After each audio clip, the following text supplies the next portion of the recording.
इस मूवी के main character में दो बहन भाई शामिल हैं। लड़की का नाम आइरिस है और एक उसका छोटा भाई है। उन दोनों के पेरेंट्स की डेथ हो चुकी थी और वो फाइनेंशियली इतने स्टेबल नहीं थे। आइरिस के छोटे भाई को ब्लड कैंसर था, जिसके लिए उसे बहुत सारे पैसे चाहिए थे कि वो अपने भाई का कोई इलाज करवा सके। आइरिस इसी चीज के लिए जॉब ढूंढ रही थी। वो एक रेस्टोरेंट में जॉब इंटरव्यू के लिए जाती है, लेकिन वो आदमी उसे कहता है कि आपको बाद में बताया जाएगा कि आप सिलेक्ट हुई हैं या नहीं। आइरिस घर आ जाती है और अगले दिन अपने भाई के डॉक्टर से मिलती है। वो अपने भाई से रिलेटेड उस डॉक्टर से बातें कर ही रही होती है कि डॉक्टर उसे एक आदमी से मिलवाता है जिसका नाम शेफर्ड होता है। वो आइरिस से मिलता है और कहता है कि मैं आपकी परेशानी को जानता हूँ कि आप अपने भाई की ट्रीटमेंट को लेकर काफी परेशान हैं क्योंकि आपके पास पैसे नहीं है, लेकिन मैं इसको हल कर सकता हूँ। आपको बस मेरी गेम में हिस्सा लेना होगा, जो कि एक किस्म का डेयर है। अगर आप उसे क्लियर कर लेंगी तो आपको इतने पैसे मिल सकते हैं कि आप अपने भाई का इलाज भी करवा लें और आप बहुत अमीर हो सकेंगी।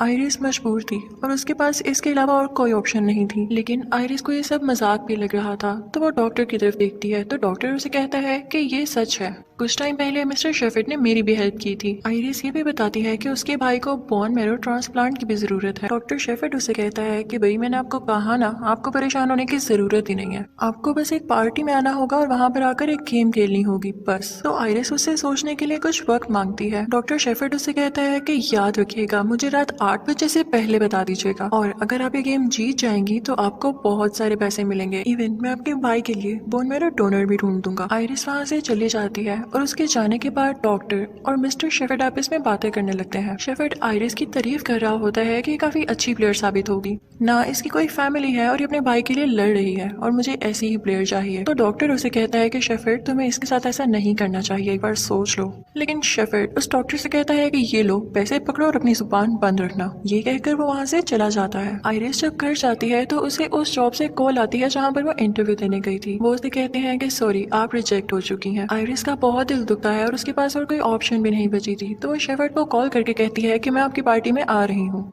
आइरिस अपने भाई के पास जाती है और उसे प्यार से कहती है कि आज ना मेरी फ्रेंड्स के साथ मेरी पार्टी है, तो मुझे रात वहाँ ही रहना होगा और फिर मैं सुबह आपके पास आऊंगी, ठीक है।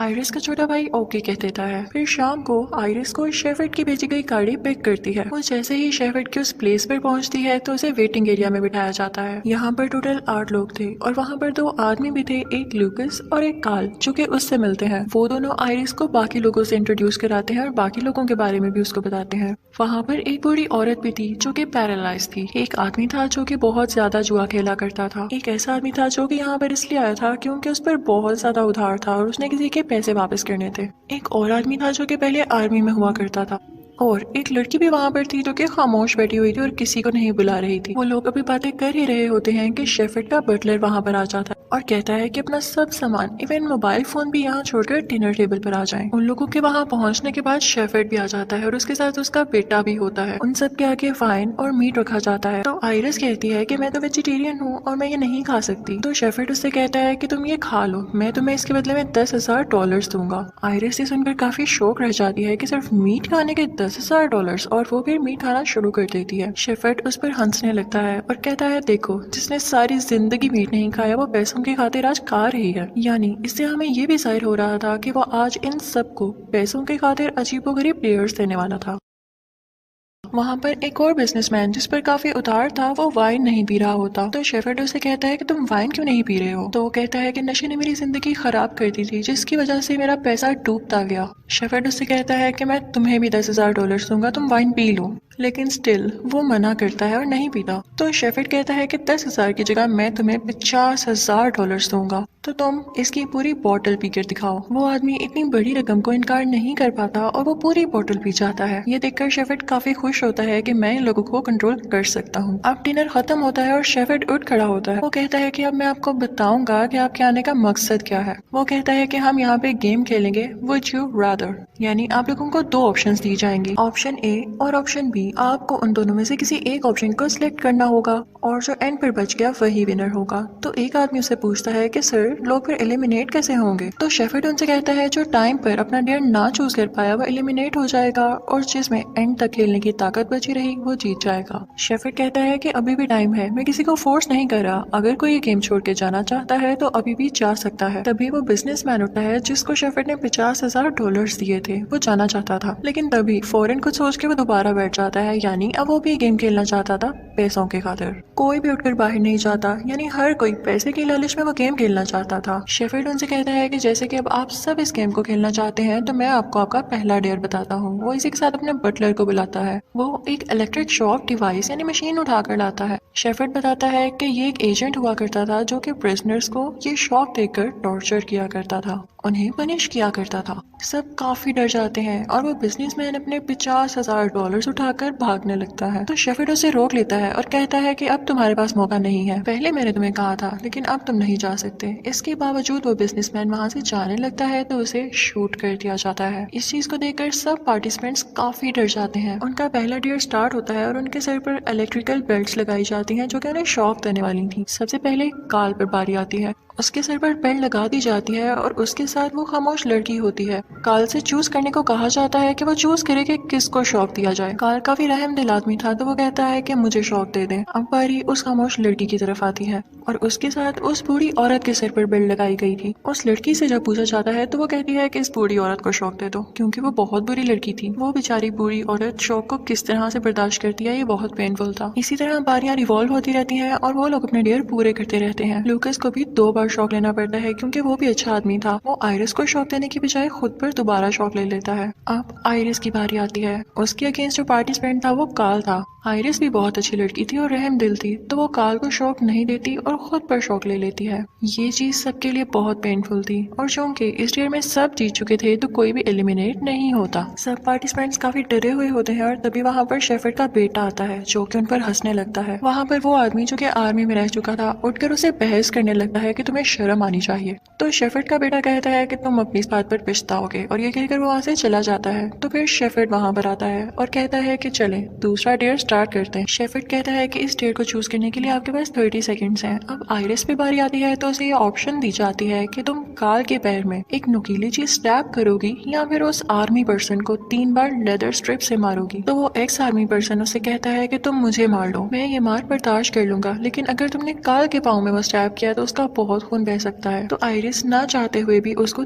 3 बार हिट कर देती है, जिससे उसकी स्किन उतर जाती है और उसका खून आने लगता है। अब बारी आती है ल्यूकस की। उसको 2 ऑप्शंस ये दी जाती हैं कि तुम चाहते हो तो आयरिस को थाई में स्टैब कर दो, वरना उसी एक्स आर्मी पर्सन को 3 बार विप करो, यानी उसी लेदर स्ट्रैप से मारो। वो आदमी कहता है कि तुम किसी को स्टैब ना करो, तुम दोबारा से मुझे मार लो। ल्यूकस भी बेचारा ना चाहते हुए उसे 3 बार मारता है। ये सब देखकर शेफर्ड का बेटा काफी खुश हो रहा था क्योंकि उसने जानबूझ के ऐसा किया था कि वो उससे बदला ले सके। अब बारी आती है उसी आर्मी पर्सन की। उसे ऑप्शन दी जाती है कि तुम चाहो तो ल्यूकस को स्टैब कर दो या वही सजा खुद पर दोबारा लो। अब वो बेचारा आदमी किसी को भी स्टैब नहीं करना चाहता था तो वो कहता है कि मुझे ये सजा दोबारा दे दें। उसे ये सजा दोबारा दे दी जाती। अब एक और आदमी की बारी आती है और उसके साथ वो बूढ़ी औरत होती है। उसे भी 2 ऑप्शंस दी जाती हैं कि या तो उस आदमी को दोबारा से हिट करो उसी लेदर स्ट्रिप से, या तो उस बूढ़ी औरत के पाँव में स्टैब कर दो। अब वो आदमी उस एक्स आर्मी पर्सन की हालत देख चुका था और उसे दोबारा से मारना नहीं चाहता था। तो वो ये सोचता है कि बूढ़ी औरत की लोअर बॉडी तो पहले से ही पैरालाइज्ड है, तो अगर मैं इसे स्टैब कर भी दूंगा तो इसे कौन सा फील होगा। वो ये सोचकर उसे स्टैब कर देता है, लेकिन गलती से वो उसकी वेन में जा लगता है जिसकी वजह से उसका काफी ब्लड निकलता है। अब बूढ़ी औरत की बारी आती है।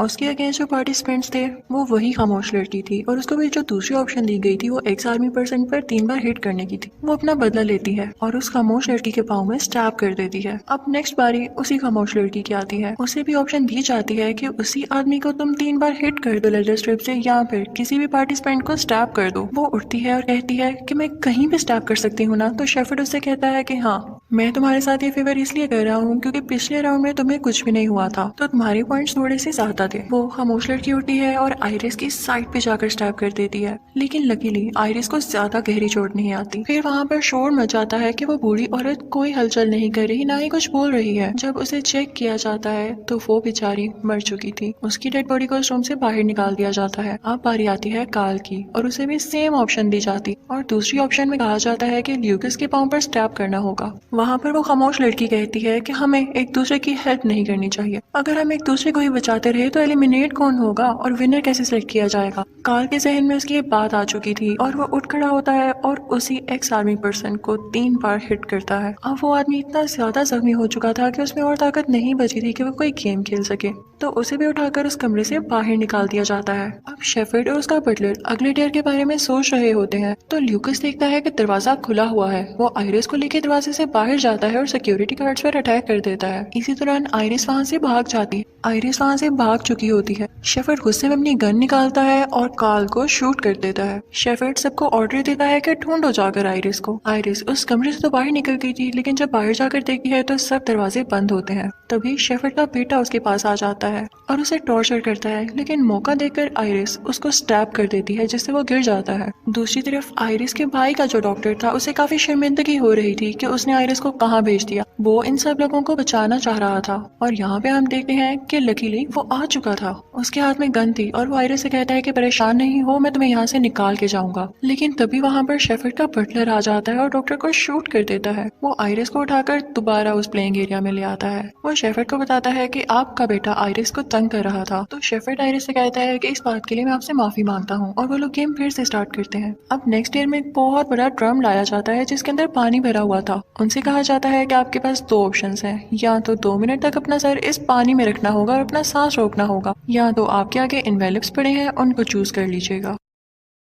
एक आदमी की बारी आती है तो वो इन्वेलप को चूज करता है। वो जब इन्वेलप खोलता है तो उसमें छोटा सा पटाखा बना होता है। तो शेफर्ड उससे कहता है कि तुम्हारे हाथ पर एक पटाखा रखा जाएगा और तुम्हें अपने हाथ पर इसे फोड़ना होगा। वो आदमी खुश हो जाता है कि चलो ये तो एक छोटी सी डेयर है, लेकिन पटाखा जब उसके सामने आता है तो वो कोई पटाखा नहीं होता बल्कि बॉम्ब होता है। उसे उसके हाथ के साथ टेप के साथ बांध दिया जाता है। जैसे ही वो बॉम्ब एक्सप्लोड होता है उसका हाथ भी उस बॉम्ब के साथ फट जाता है। वो आदमी बहुत ज्यादा शॉक्ड होता है और उसकी डेथ हो जाती है। अब उसकी बॉडी को भी इस रूम से बाहर ले जाया जाता है। अब अगली बारी ल्यूकस की होती है। वो भी इन्वेलप को चूज करता है और जब वो खोलता है तो उस पर एक आंख बनी होती है। शेफर्ड उसे कहता है कि तुम्हें अपनी आंख पर ब्लेड से कट लगाना होगा। ल्यूकस कहता है कि ऐसे कैसे पॉसिबल है। वो ये मना करने से इनकार कर देता है, लेकिन शेफर्ड कहता है कि तुम्हारे पास 30 सेकंड का टाइम है सिर्फ। तो ल्यूकस और तो कुछ कर नहीं सकता था, तो वो डरते डरते अपनी आंख पर कट लगा लेता है। अब आइरिस की बारी आती है तो वो चूज करती है कि वो पानी के ड्रम में 2 मिनट तक अपना सांस रोक लेगी। शेफर्ड का बटलर उसका सर पकड़ कर रखता है कि कहीं वो अपना सर न ऊपर कर ले।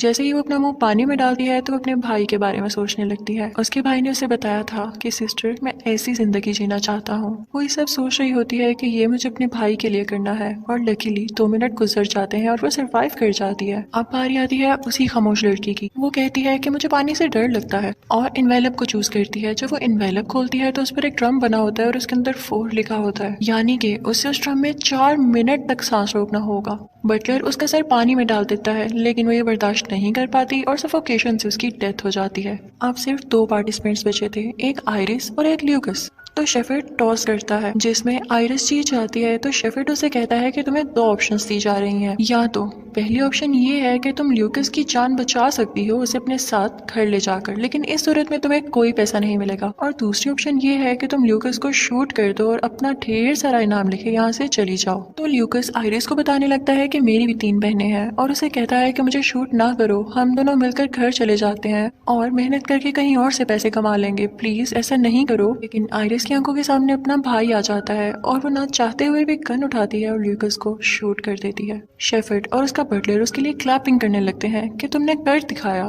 तुमने ये कर लिया। आइरिस उसे शूट करके अपना सर नीचे कर लेती है, जो कि इस बात का साइन था कि उसे शूट करने की वजह से काफी शर्मिंदगी हो रही थी। शेफर्ड उसे ढेर सारे पैसे देता है और बताता है कि हमने तुम्हारे भाई के लिए बोन मैरो डोनर भी ढूंढ लिया है। आइरिस अपने घर पहुंचती है। बहुत सुबह का टाइम होता है और वो देखती है कि उसका भाई सो रहा है। वो अपने भाई को जगाना नहीं चाहती थी। वो शॉवर लेने चली जाती है और फ्रेश हो जाती है। जब वो वापस अपने भाई के कमरे में उसे उठाने आती है तो देखती है कि उसने बहुत सारी मेडिसिन खाकर सुसाइड कर ली है। आइरिस ये देख के काफी शॉक्ड हो जाती है और इसी के साथ ये मूवी भी एंड हो जाती है। इस मूवी के 2 मॉरल लेसन हैं कि लालच करने से हमारा अपना ही नुकसान होता है और इंसान के लिए पैसा ज्यादा अहम नहीं बल्कि रिश्ते ज्यादा अहम होने